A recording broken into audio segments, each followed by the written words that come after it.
పరిసర ప్రాంత ప్రజలకు శుభవార్త. ప్రార్థనా శక్తి తైలాభిషేక ఆరాధన ప్రతి నెల మొదటి బుధవారం. సమయం ఉదయం 10 గంటల నుండి. NK highway grounds, Autonagar, Gudem highway bypass road, Tadepalli Gudem. ప్రార్థనా శక్తి తైలాభిషేక ఆరాధన ప్రతి నెల మొదటి గురువారం. సమయం ఉదయం 10 గంటల నుంచి. స్థలం తూర్పుగోదావరి జిల్లా అమలాపురం దగ్గర ఉప్పలగుప్తంలో. ప్రార్థనా శక్తి తైలాభిషేక ఆరాధన ప్రతి నెల మొదటి శుక్రవారం. స్థలం అడబాల గార్డెన్స్, ఎల్ఎన్టీ బిల్డింగ్స్ పక్కన, పెంకులపాడు రోడ్డు, పాలకొల్లు. ప్రార్థనా శక్తి తైలాభిషేక ఆరాధన ప్రతి నెల మొదటి శనివారం. మొదటి ఆరాధన 7 గంటల నుండి 10 గంటల వరకు. రెండవ ఆరాధన 10 గంటల నుండి 1 గంట వరకు. స్థలం మేరిస్టెల్లా auditorium, పంటకాలువ road, NTR circle, Vijayawada. ప్రార్థనా శక్తి తైలాభిషేక ఆదివారపు ఆరాధన సమయం ఉదయం 8:30 గంటల నుండి. స్థలం వైస్రాయ్ గార్డెన్స్, జుబ్లీ బస్టాండ్ ఎదురుగా, సికింద్రాబాద్. ప్రార్థనా శక్తి తైలాభిషేక ఆరాధన ప్రతి నెల రెండవ బుధవారం. సమయం ఉదయం 9 గంటల నుండి. స్థలం airport road, quarry market, Renuka apartment దగ్గర, రాజమండ్రి. ప్రార్థనా శక్తి తైలాభిషేక ఆరాధన ప్రతి నెల రెండవ శుక్రవారం. సమయం ఉదయం 10 గంటల నుండి. స్థలం కాపు కళ్యాణ మండపం, ఎన్ఎఫ్సిఎల్ రోడ్, ఆర్టీఓ ఆఫీస్ పక్కన, ఆర్ఆర్ నగర్, కాకినాడ. ప్రార్థనా శక్తి తైలాభిషేక ఆరాధన మే 29 గురువారం. సమయం ఉదయం 8 గంటల నుండి. స్థలం Subbalakshmi Kalyana Mandapam, railway new colony, Srikanya theatre, Visakhapatnam. Yesayya నామములో మీకు వందనాలు తెలియపరుస్తూ ఉన్నాను. ప్రియులరా, ఈ దినం కొరకు దేవుడు సిద్ధపరిచిన వాగ్దానాన్ని మనం స్వాధీనపరచుకుందాం. యెషయా గ్రంథము 41వ అధ్యాయము 12వ వచనం ద్వారా ప్రభు మిమ్మల్ని దర్శిస్తూ ఉన్నారు. యెషయా గ్రంథం, ఐజయా చాప్టర్ 41 వర్స్ 12.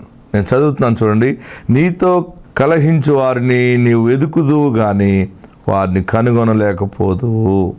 నీతో యుద్ధము చేయవారు మాయమైపోదురు, అభావులగుదురు. నీతో కలహించు వారిని వెదుకుదువు గాని వారిని కనుగొనలేకపోదు. ఇది నా వాగ్దానం. ప్రత్యేకంగా ప్రభు మీతో మాట్లాడుతున్నారు. నిన్ను అసలు ఒక్క క్షణం కూడా నిలబడకుండా బాధ పెట్టిన వాళ్ళు ఉన్నారు కదా. నిన్ను నిలబడి నీళ్ళు తాగనివ్వలేదు, నిన్ను అసలు తిండి తినవ్వకుండా, నెమ్మదిగా పండుకోకుండా చేసేసారు చూడు. ఇదేంటి ఇంత భయంకర శత్రుత్వమా? ఎంత సమయం వాళ్ళ కోసం ఆలోచన చేసి నీవు లేని రోగాలు తెచ్చుకున్నావు కదా. ఇంక నా జీవితం ఇంతేనేమో, ఓడిపోయినేమో అని అనుకుంటున్నావు కదా. గుర్తుపెట్టుకో, దేవుడి దినాన్ని ప్రత్యేకంగా మాట్లాడుతున్నాడు.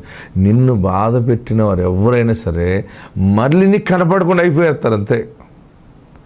నువ్వు మరలా ఎందుకంటే నువ్వు ఆశీర్వదించబడిన తర్వాత ఎవరబ్బా నన్ను బాధ పెట్టిన వాళ్ళు, అప్పుడు నాకు అన్నిటికీ అడ్డొచ్చిన వాళ్ళు ఎవరు, నా ఆశీర్వాదాలకు అడ్డొచ్చిన వాళ్ళు ఫలానా వారు కదా అని చూసినప్పుడు వారిని కనపడరు. ఇంకా అంటే అంత స్థాయికి దేవుడు నిన్ను హెచ్చిస్తాడు. వారిని ఏదో నాశనం చేసేస్తాడని కాదు అక్కడ.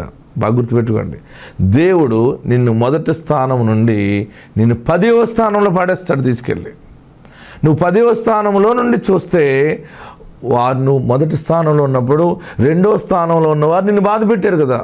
మేము పెద్దవాళ్ళు, మేము గొప్పవాళ్ళు, నువ్వు ఇది, నువ్వు పడి ఉండాలి, నువ్వు తగ్గి ఉండాలి, నీ బ్రతికిది, నీ జీవితం ఇది అని నిన్ను తక్కువ చేసి రకరకాలుగా మాట్లాడారు కదా. అయ్యో పెద్దవాళ్ళు నన్ను ఇలా మాట్లాడారు, నా జీవితం ఇలాగా అయిపోయిందని అనుకుంటున్నావు కదా. దేవుడు నిన్ను ఆ మనుషుల ముందే 10వ స్థానంలో పెడతాడు. నువ్వు 10వ స్థానంలో ఉండి చూస్తే నీ స్థానము, నీ స్థితికి ఈ 2వ స్థానంలో ఉన్నవారు, నిన్ను బాధ పెట్టిన వారు నీకు కనపడలేనంత స్థాయికి నువ్వు ఎదిగిపోతావు. దేవుడే నీతో మాట్లాడుతున్నాడు. భయపడద్దు. చిన్న ఉద్యోగమా, చిన్న వ్యాపారమా, వ్యవసాయమా, ఏదో రోజు కూలి తెచ్చుకుని బ్రతుకుతున్నాను, నా బ్రతుకిండని అనుకుంటున్నావా? ఆత్మకార్యము అద్భుతముగా జరుగుతుంది. ఆత్మకార్యము శూన్యములో సమస్తము చేయగల సమర్థుడైన ఈ దినము ప్రత్యేకంగా ప్రభువారినితో మాట్లాడేది ఏంటంటే, చూడండి, నీతో కలహించువారు, నీతో గొడవాడినాళ్ళు, నీ సంగతి ఏంటి, నువ్వు ఇది అది, నీ తల్లిలాగా, నీ తండ్రిలాగా, నీ బిడ్డలాగా, నీ భర్తలాగా, నీ బ్రతికిలాగా, నీ యొక్క చరిత్రది అల్లరి పాలు చేశారు. ఎలాగా ఈ మనుషుల్ని ఎలా జయించాలి నేను అనుకున్నావు కదా. నీతో గొడవ ఆడినవారు, నిన్ను తక్కువ చేసి మాట్లాడినవారు, ఇంకెవరినైనా సరే నీ ఎదుగుదల ఆశీర్వాదకరంగా ఉంటుంది కనుక నువ్వు ఎదిగిపోయిన తర్వాత కిందకు వంగి నువ్వు చూసినా కూడా నీతో గొడవ పడిన వారు ఎవ్వరూ నీకు కనపడరు. అరే పలానా మనుషుడేడి, అసలు ఫోన్ ఎత్తడానికి భయపడుతున్నాను ఇప్పుడు అనుకుంటావు నువ్వు. అంటే పరిస్థితి బాగాలేనప్పుడు ఎవరైనా నిన్ను ఫోన్ చేసి పదే ఫోన్ చేస్తూ ఉంటుంటారు. అప్పులోళ్ళు ఫోన్ చేస్తుంటారు, శత్రువులు ఫోన్ చేస్తుంటారు, నేను ఇలా చేస్తాను అలా చేస్తాను ఇది అంటుంటారు కదా. నీ ఫోన్ ఎత్తడం భయపడుతుంటావు. కానీ ఒకరోజు ఆ ఫోన్ నెంబరు తీసుకుని ఫోన్ చేసినా కానీ నీ ఫోను ఆన్సర్ చేయలేని స్థితిలో దేవుడు వారిని అంత దూరం పెడతాడు. బాధపడద్దు. శ్రమలు ఉన్నాయా, గొడవలు ఉన్నాయా, ఇబ్బందులు ఉన్నాయా, అన్నిటి నుండి దేవుడు నిన్ను తప్పిస్తున్నాడు. గొప్ప మాట ఏంటంటే, ఈ దినము నీతో కలహించు వారిని నువ్వు వెతుకుదువు కానీ వారిని కనపడరు. ఇక్కడ పలానా వీధులే కదా నేను బాధ పెట్టింది, పలానా టౌన్లో పలానా స్ట్రీట్లో పలానా వారి ఇల్లు ఇక్కడ ఉంటుంది కదా అంటే, అయ్యో వారు ఇక్కడ లేరమ్మా వెళ్ళిపోయారండి అంటారు. ఆ వెళ్ళిపోవటం ఏంటంటే అదే కొంచెం వాళ్ళకి ఇబ్బందులు ఎదురైనాయి, కొంచెం ఇబ్బందులు పాడైపోయి వారు ఊరుదులు పెట్టి వెళ్ళిపోయారు. అయ్యో ఊరుదులు వెళ్ళిపోయారా. నువ్వు ఇంకా సహాయం చేయాలని ఇంకా తిరుగుతూ ఉంటావు, కానీ నీ సహాయము వారిని పొందుకోవటానికి కూడా అర్హత ఉండదు. నీ ఆశీర్వాదం అలాంటిది. భయపడుతున్నావా, ఏడుస్తున్నావా, దుఃఖపడుతున్నావా, దేవుడే నీ పక్షముగా ఉన్నాడు. మరలా పోయినవన్నీ నువ్వు కలిగి ఉండి దేవుని సాక్షిగా ఉంటావు. నిజమా? నా బ్రతుకు నిజంగా అలా జరుగుతుందా అని అనుకుంటున్నావా? ఎస్, నీతోనే మాట్లాడుతున్నాడు. మరలా నూతన ఆరోగ్యం నువ్వు కలిగి దేవుని సాక్షిగా ఉండబోతున్నావు. ఈ సమస్యలన్నీ తొలగిపోయి దేవుని సాక్షిగా ఐశ్వర్య ఘనతలు కలిగి మారు మనసు రక్షణ కలిగి కుటుంబం అంతా రక్షించబడిన సాక్ష్యము నువ్వు చెప్పబోతున్నావు. ఆత్మ నీకు తోడుండును గాక. ఆమెన్. యేసయ్య మిమ్మల్ని దీవించునుగాక. యేసయ్య మిమ్మల్ని ఆశీర్వదించునుగాక. మరి మన ప్రార్థనా శక్తిలో దేవుడు చేసే గొప్ప కార్యములు, ఆశ్చర్యమైన కార్యాలు, పిల్లలు లేని వారి గురించి మనం ప్రార్థన చేసాం. దేవుడు 7,400 మందికి పైగా దేవుడు గర్భఫలాలు ఇచ్చాడు. ఆమెన్. ఎంతమందికి ఇచ్చాడు? 7,400 మందికి పైగా ఇచ్చాడు. మీరు ఎవరికైనా చెప్పినప్పుడు దమ్ముగా చెప్పచ్చు. ఎవరైనా అంటారు ఏది చూపించమ్మా అన్నారు అనుకోండి, ఏం చెప్పాలి అప్పుడు? కొట్టు ప్రార్థనా శక్తి అని యూట్యూబ్ ఛానల్ కొట్టు. అందులో నీవు లెక్క పెట్టగలిగిన అన్ని సాక్ష్యాలు లెక్క పెట్టుకోమని చెప్పండి. మన ప్రార్థన దేవుడు ఆలకించి ఏ మనిషి మీద హస్తనిక్షేపణ తైలముతో మనం ప్రతిష్ఠ చేస్తున్నామో ఆ బిడ్డ మీద దేవుని వాగ్దాన నెరవేర్పు జరుగుతూ ఉంది. ఆమెన్. ప్రియులరా, మరొక కొత్త సాక్ష్యాలు. పెళ్ళైన 20 సంవత్సరాలకి మరి గర్భఫలం వచ్చింది. మరి కవల పిల్లలు పుట్టారు. 2 బిడ్డల్ని దేవుడు మగ బిడ్డల్ని ఆమె పట్టుకొచ్చి మొన్న నా చేతిలో పెట్టింది. 2 బోడిగుండ్లు ఇరుగో. ఎన్ని సంవత్సరాలకి వెళ్ళావు? వాళ్ళిద్దరూ పంచుకున్నారన్నమాట. నువ్వు ఇది 10 సంవత్సరాలకు నువ్వు, 10 సంవత్సరాలకు నేను అనుకుని వీళ్ళిద్దరూ కలిసి దేవుడు చెప్పుకుని దేవుడు వాళ్ళు అనుకుని 20 సంవత్సరాలకి బయటకు ఊడిపడ్డారు. హల్లెలూయా చెప్పండి. పిల్లలు లేరని ఏడుస్తున్నారా? అమ్మమ్మ అవ్వలేదు నేను, నాన్నమ్మ అవ్వలేదు నేను, తాతను అవ్వలేదు నేను అని ఏడుస్తున్నారా? దేవుడు మీ పట్ల కార్యములు జరిగించుచున్నాడు. ఆమెన్. ఆ సాక్ష్యం ఉందామా?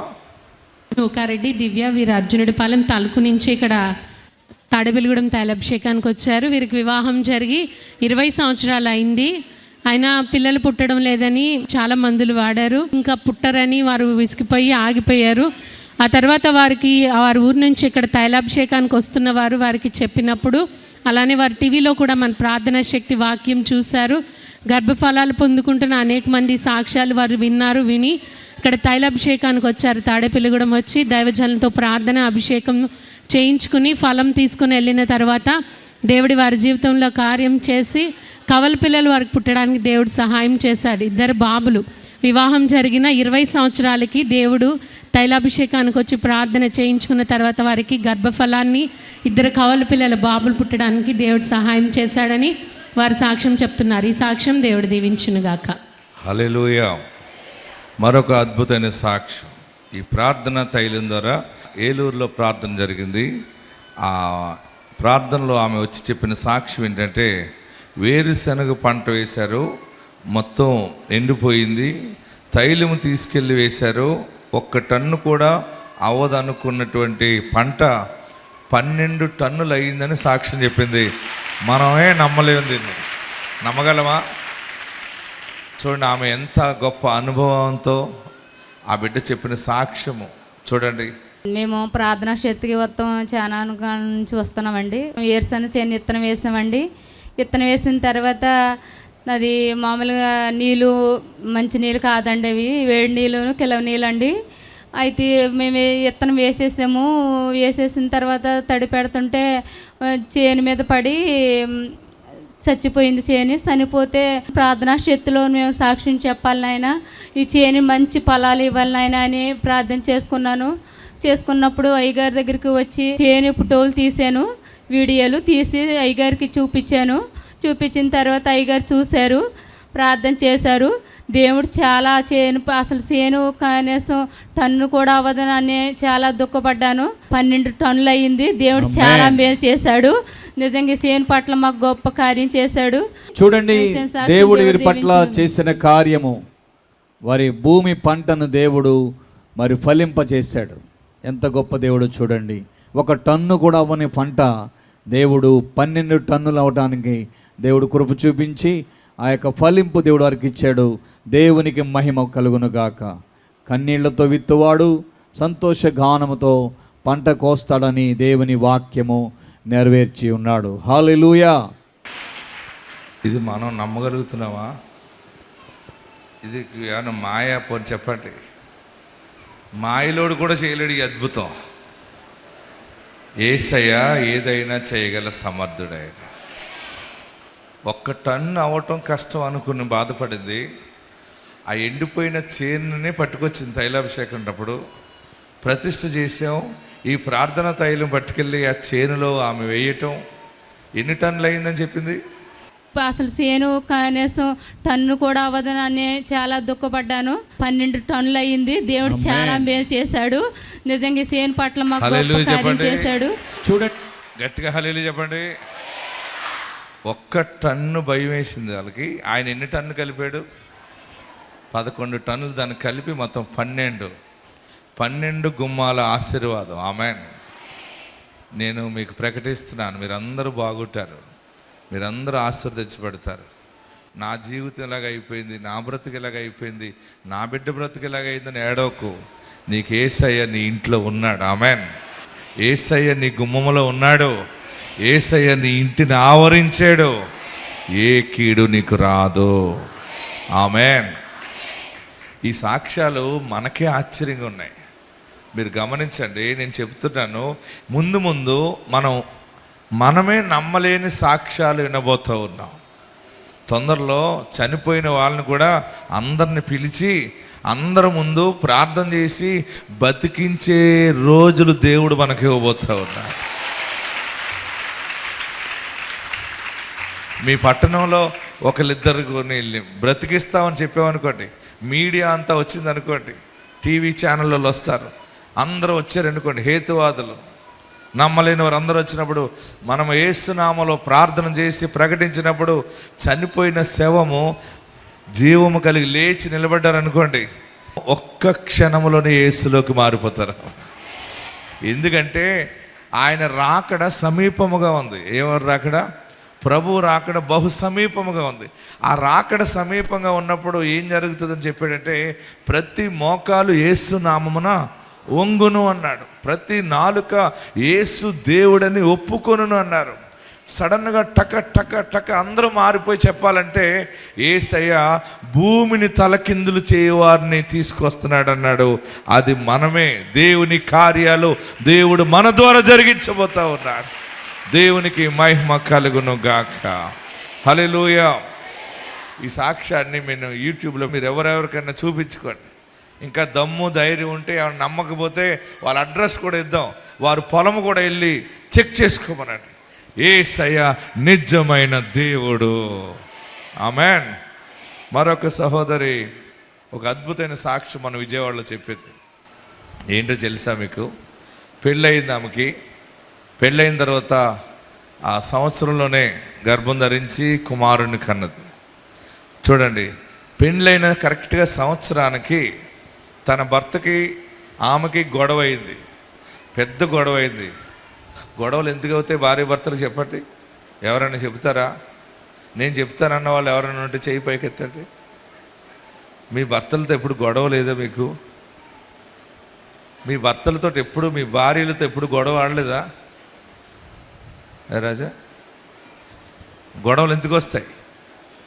ఇప్పుడు మా రాజా పద్మ ఉన్నారు అనుకోండి, రాజా చెప్పింది పద్మ కాదట్టది, అంతే, అక్కడ గొడవ వస్తుంది. నేను ఇలాగ వెళ్తాను మా అమ్మగారింటికంటే కుదరదు అన్నాడు అనుకోండి, గొడవ వస్తుంది. ప్రియులరా, వీళ్ళిద్దరికి గొడవ వచ్చి ఆ గొడవ పెద్ద గొడవ అయిపోయి నువ్వంటే నాకు ఇష్టం లేదు, నువ్వు వద్దని విరక్తి కలిగిన మాటలు మాట్లాడి కేసు పెట్టుకుని కోర్టుకి వెళ్తే కోర్టు ఏం చేసిందంటే విడాకులు ఇచ్చేసింది. ఏమైంది?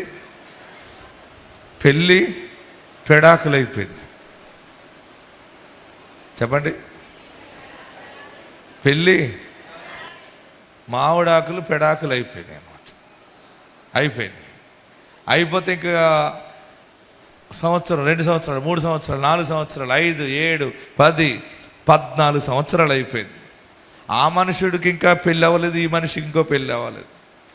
చివరికి దేవుని వాక్యం ప్రకటించబడుతుంది కదా, కోల్పోయినవన్నీ తిరిగి వస్తాయని వాక్యం ప్రకటించాను. కొంతకాలం క్రితం ప్రకటించాను కదా, కోల్పోయినవన్నీ తిరిగి వస్తాయని. ఆ వాక్యం విని ఆమె ముందు పుట్టిన అదే కుమారుడికి చేయి ఇబ్బంది కలిగి తైలాభిషేక ప్రార్థనకు వచ్చి, కోల్పోయినవన్నీ తిరిగి రావటం ఏంటి, నాకు భర్త దూరం అయిపోయాడు, విడాకులు తీసేసుకున్నాం, నాకు తండ్రి లేడు, ఇలా జరిగింది అలా జరిగింది, ఇవన్నీ ఎలా జరుగుతాయని అనుకుంటూ వచ్చి ప్రార్థనలోకి వచ్చింది. ప్రార్థనలో అడిగింది, ప్రార్థన చేయించుకుంది. నేను అన్నాను, ఏదైనా దేవునికి సాధ్యము. ఆమెన్. తైలముతో ప్రతిష్ఠ చేసి దీవించి ఆ బిడ్డను పంపితే అద్భుతం ఏంటంటే, ఆ తైలాభిషేక ప్రార్థనకి ఆ తన ఇడిచిపెట్టిన భర్త తాలూకు వాళ్ళు కూడా వచ్చారు. మళ్ళీ మాట కలిసింది. మళ్ళీ వెళ్ళి ఆ అబ్బాయిని అడిగారు, సరే ఇంకెందుకు, మళ్ళీ నువ్వు ఆ అమ్మాయినే చేసుకుంటే బాగుంటుంది కదా అని అడిగితే, దేవుడు ఆ మనుషుడు మనసు మార్చాడు. ఈ బిడ్డ మనసు మారింది. విడాకులు అయిపోయిన 14 సంవత్సరాలకి మళ్ళీ కలిసి పెళ్లి చేసుకున్నారు. అంతేనా? ఇలా కొడతారటి? చేతులు పైకెత్తండి. అద్భుతాలు చేయువాడు యేసు ఒక్కడే. ఆమేన్. ఇప్పుడు మరి విడాకులు అయిపోయిన తర్వాత మళ్ళీ కలిసిపోవడానికి లేదు. మళ్ళీ ఏం చేయాలి తెలుసా మీకు? లెక్కలు అయ్యి మరలా మొదటికి రావాలి, మరలా జీలకర్ర బెల్లం పైన ఎట్టాలి, కింద బూర్లు ఎట్టాలి, అన్నీ జరగాలి. మళ్ళీ పెళ్లి జరిగింది. మళ్ళీ పెళ్లి జరిగిన తర్వాత తైలాభిషేకానికి వచ్చి, దేవా నాకు గర్భఫలం అంటే 14 సంవత్సరాల తర్వాత మళ్ళీ పెళ్లి జరిగిన నెలలోనే మళ్ళీ గర్భం వచ్చేసింది. మళ్ళీ ఒక బుడంకాయ పుట్టేసింది. ఆ బుడంకాయని పట్టుకొచ్చి నా చేతిలో పాడేసింది. ఇదిగో ప్రార్థన చేసావు కదా, ఊడు పడిందని చెప్పి. ఆమేన్. హల్లెలూయా. గట్టిగా హల్లెలూయా చెప్పండి.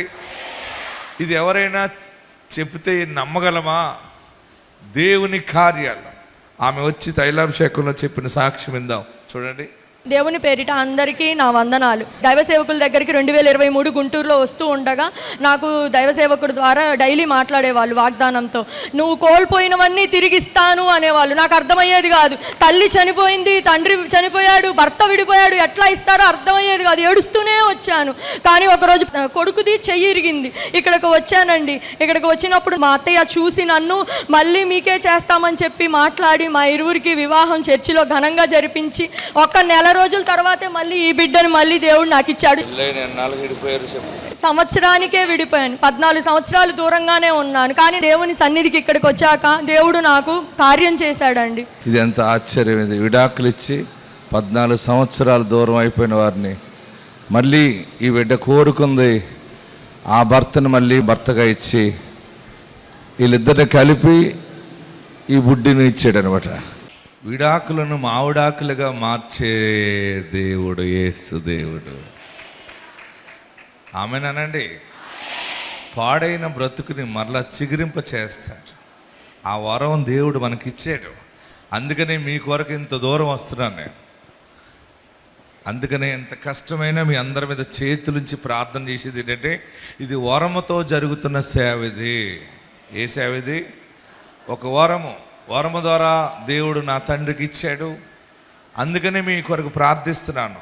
మిమ్మల్ని అందుకనే క్రమంగా రండి, నెమ్మదిగా రండి అంటే మీరు అందరూ వచ్చి మీదడిపోతున్నారు. క్రమశిక్షణ పాటిస్తారా? క్రమశిక్షణ పాటిస్తారని వాళ్ళు చేయి పైకెత్తండి.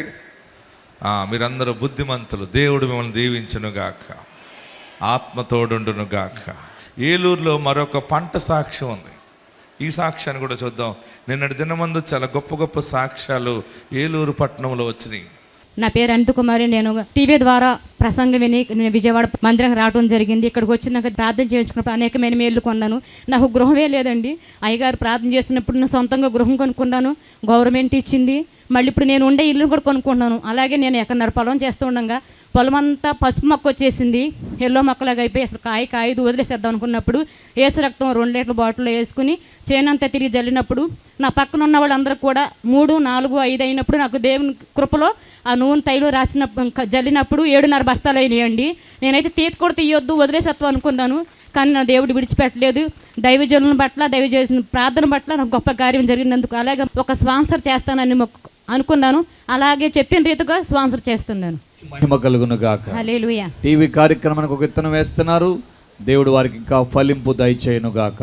హల్లెలూయా. ఆమేన్. దేవునికి మహిమ కలుగును గాక. హల్లెలూయా. మీ ఇళ్ళల్లో అద్భుతాలు జరుగుతాయి. మీ కుటుంబంలో అద్భుతాలు జరుగుతాయి. మీ కష్టార్జితంలో, మీ పాడి పంటల్లో దీవెన మెండుగా యేసు నామములో కలుగును గాక. అందరు తలలు వంచండి, కళ్ళు మూసుకుందాం. ఎక్కడున్నవారు అక్కడ లేచి నిలబడి ఈరోజు వాగ్దాన ఆశీర్వాద వాగ్దాన మాట ఏంటంటే, దేవుడు ప్రతి నిమిషమున నీరు కడుతున్నాడు. ఎలాగొస్తుంది, ఎలా తీరుస్తాను, ఇది ఎలా జరుగుతుంది, అది ఎలా కట్టాలి, ఇది ఎలా కట్టాలనుకుంటున్నామేమో. ఎర్రిదానా, ఎర్రివాడా, ప్రతి నిమిషమున ఆయన నీకు సహాయము చేస్తూనే ఉన్నాడు, చేస్తూనే ఉంటాడు, కానీ చెయ్యక మానడు. అందరూ కూడా లేచి నిలబడి నమస్కరించండి. బుద్ధి జ్ఞానము నీ దానమని చెంతకు చేరాను, సుఖ సంపదాని దానమని చెంతకు చేరాను. యేసు నీవే ఆధారము,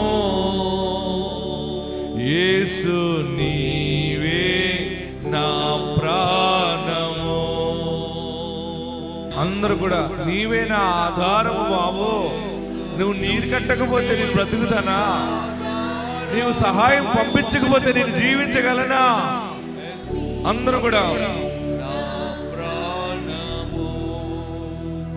సుఖ సంపద నీ దీవెన నీ చింతకు చేరాను, బుద్ధి జ్ఞానము నీ దానమని. బుద్ధి జ్ఞానము ప్రతి నిమిషం ఇవ్వటానికి ఆయన సిద్ధముగా ఉండి దానం చేస్తాడు. యేసు నీవే ఆధారము, యేసు నీవే నా ప్రాణము. అందరూ 2 చేతులు పైకెత్తి యేసయ్యా అని 7 మార్లు పిలండి, గట్టిగా పిలవండి. దావీదు కుమారుడా యేసు అని పిలవండి. నా పాపాలు క్షమించు బాబు, నన్ను పరిశుద్ధపరచు బాబు. నీకు విరోధంగా మాట్లాడినవి క్షమించు, నీకు విరోధంగా జీవించిన పాపము క్షమించు, నీకు విరోధంగా నడిచిన ప్రతి నడవడికని క్షమించు. అందరూ అడగండి. పాపమును క్షమించువాడు నజరేయుడైన యేసు. నా తల్లిదండ్రులు చేసిన పాపము, నా యొక్క పితరులు చేసిన పాప దోషము ఏది నా ఇంటి మీద ఏలుబడి చేయకుండా నీ రక్తము ద్వారా కడుగు బాబు. మా ఇంటిని పరిశుద్ధపరచండి, పవిత్రపరచండి. పడగండి. ప్రతి కీడు పోతుంది, ఆయన ఇచ్చే నీరు నిలబడుతుంది. ప్రతి నిమిషమున వస్తూ ఉంది నీరు. నీ పాపం వల్ల అది డ్రై అయిపోతుందేమో, నీ పాప దోషం వల్ల అది నీకు కనబడట్లేదేమో. ఆయన ప్రతి నిమిషము నిన్ను కాపాడుతూ ఉన్నాడు, నీరు కడుతూ ఉన్నాడు, దివారాత్రము దానిని కాపు చేయుచున్నాడు. ఆయనే కాపు చేయుచున్నాడు, ఆయనే కాపాడుతూ ఉన్నాడు. హల్లెలూయా, హల్లెలూయా. యేసయ్యా, నువ్వు నాకు కావాలి, నా ఇంటికి కాపరిగా ఉండాలి, నా ఇంటికి యజమానుడిగా ఉండాలి. ప్రార్థన చేయండి, అందరూ ప్రార్థన చేయండి.